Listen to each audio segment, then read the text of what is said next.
mean, it was never clear to me what exactly was going on. The big scam? The big, it obviously was because Their scam was just we used their scam about the horses. The horses, that's an old scam.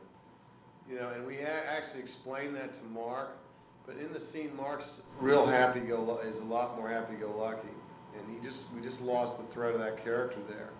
We go back and he's in bed, and we're in the hotel room, in the nice hotel. It's nighttime. It works, and Jim Gammon explains to him. He goes, "Well, what's the deal? What are these two twin racehorses?" He goes, "Yeah. They take you and they show you a racehorse in a stall." And the stall's got a phony back wall, and they walk you around, and what do you know? There's the other one. And we just thought, well, unfortunately, I wanted the audience to kind of really think about Mark's just really, he better wake up. He's not paying attention. And he's really being cocky, and he feels like he doesn't, well, I don't even need to be here. And I'm telling him, you got an important part to play in this thing. So what the thing was just to get them into, we go and pose like guys who want to bet into this thing. And we set them up when they come to the hotel, with the tray. "Yeah, I'll be right out." I say, "Yeah, don't leave me hanging." That's all orchestrated for them to come in. Then I play it like, "Hey, how'd you guys get in here?" And they saw the money. The money was painted with, he was painted with a lacquer or something, just so it'd have a smell like it was phony, so the guy could smell it. And it was all real money. So when we were pretending like we were going to walk out of there, that wasn't just that. We were counting on this guy to bust us. And Double D, see, he'd already made a deal with the gypsy boss. "Hey, I got a couple live ones." Everybody was fucking everybody there. And that's the big sting on them, is that they think that he's in with them, that Double D's in with them. And that's the main thing. And I think the audience knows that he's in with you guys, and it's part of the big overall picture. Yeah, because it's... I mean, there's a few scams in there. The $50 scam at the diner, unfortunately, how that works is,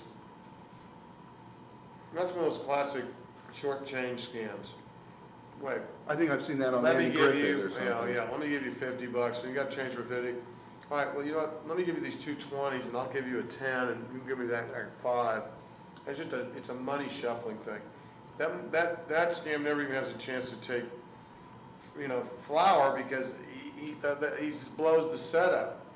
So and my character at that point just doesn't have any, much patience for this kid who's trying to join us. Right.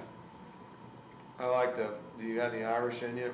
Would you like some more? I mean, that's an old. No, that was great. That was funny. But that woman was a local hire, played that part. The one henchman who doesn't say anything, he's just kind of there with the gun. Kind of real creep, intense face, kind of Andrew Porter. He was the guy we found down there. The Undertaker, a guy named Benny's. What's his first name? I forget his first name. But the one who says, "Is that Mr. O'Hara?" He goes, aren't you a little late? "Not if that's Mr. O'Hara." We just got to the point where we wanted to keep it all moving. Yeah, it was about the travelers, but it was really more the background for these characters. And we had a lot more traveler stuff in there, but it was too much of a history lesson. Well, I mean, I wish everybody could kind of get the whole, the seminar, the being at the world premiere and everything, because I think you really come away with a lot of the film, hearing you tell how you chopped out certain parts, and it makes you realize, what exactly goes into a film, how much it's just like, a bunch of elements put together, and they all look great, but then they have to be streamlined. They sure do. They really do. You have to be, incredibly objective. And I've made the mistake and been indulgent and kept long shots in or long sequences, and then seen the film a year later going, "Oh God!" I mean, these are short films. Thinking, "Damn it, you know what?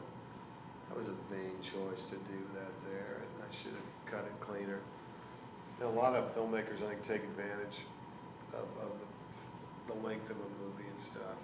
And I think, but certain films, like Titanic, I'm sure that'll be more than 2 hours, and that's going to be an epic motion picture, like Lawrence of Arabia or something, or Schindler's List. It's going to be as big as they come. I can sit through 2.5 hours of that. I love it. This movie was a 100-minute movie. I think somebody said it was 104. It's 100 minutes. Pow. And that's a good length for this type of movie. This movie is actually more of a classic noir film than what they're calling noir now. Mhm. I mean, in a way, you're taken into this underworld with these characters and not sure what's going to happen.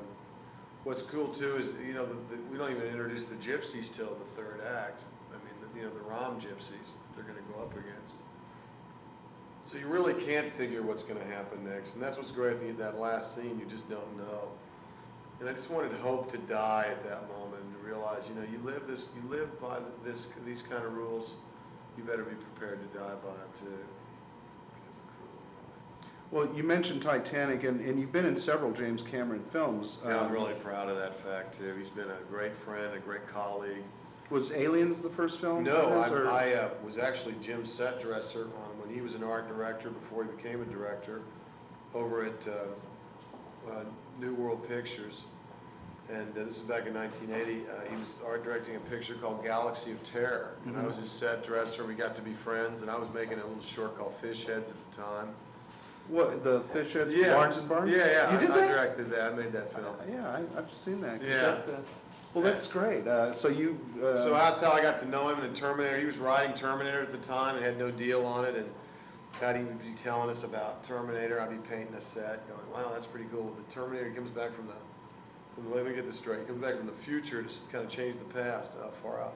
You know, and you know, and he's telling me the story he's writing, and then 3 years later, well, actually, 1980. No, that was 3 years later, he makes Terminator. Came out in the fall of '84, I think. And I had a small part in that. I was one of the leaders of the punk gang that accost Arnold. And from there on, we started hooking up, and then Aliens, that was great, and then True Lies was incredible. And he also directed a rock video for a band I was in called Martini Ranch. It's kind of like a Michael Jackson's Thriller, except for a single the song was called Reach. It was like this futuristic western with women in a role reversal where they're kind of tying up the men, hog tying them and branding them, and it was a lot of fun on motorcycles. So in Titanic, you're actually part of a modern day story that's right. intertwined with the. Yeah, exactly. And they actually shot. They went to the actual wreck, right? Jim made 12 descents onto the Titanic that were just hair-raising beyond belief. I mean, just makes I mean, I you saw want the to IMAX shudder. film, and They went way beyond what they did with the IMAX. They sent their Oh man, that's cameras, because Jim said, "I want to see what's in there." He didn't care if they got the cord got cut, they lost the machine. I mean, he goes all the way. He's truly one of the most incredible filmmakers who ever lived, and he has this engineering background, so which really serves him well.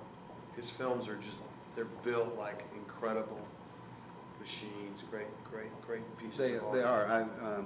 Well, so in the film, you're sort of like the leader of this expedition that goes down. I'm a guy who has no problem going into these old ships and just looting them, basically. And I'm going into the Titanic. There's a mystery of a treasure that went down, and I'm going to find it. It's worth $30 million if I get my hands on it. And I've chartered a Russian ship, and I've got these 2 deep-sea submersibles. And into the mix, we're doing live CNN feeds and stories back, because I'm always promoting. I got like a big earring in my ear and kind of that candid pirate look with the cable knit sweaters and the rugged, English leather kind of look. But I'm selling that too. I'm selling that because I'm trying to keep the money coming in from my investors so I can keep underwriting these wild expeditions. It's kind of guy that makes a fortune, blows it all on another, on something that turns into be a complete bust. And into the mix, this woman contacts the boat. And she's 104 years old, and she says, "Have you found the heart of the ocean?" Yeah, that's the name of this diamond necklace that I'm trying to find. And the only people who know about it are either on the boat or dead.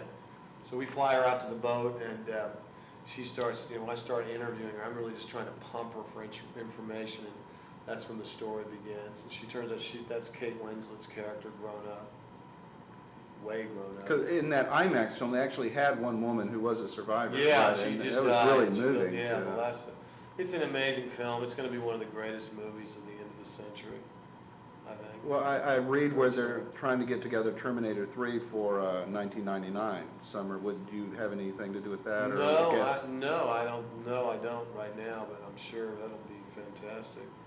T3. Yeah. I just need to interrupt for 1 second. Yeah.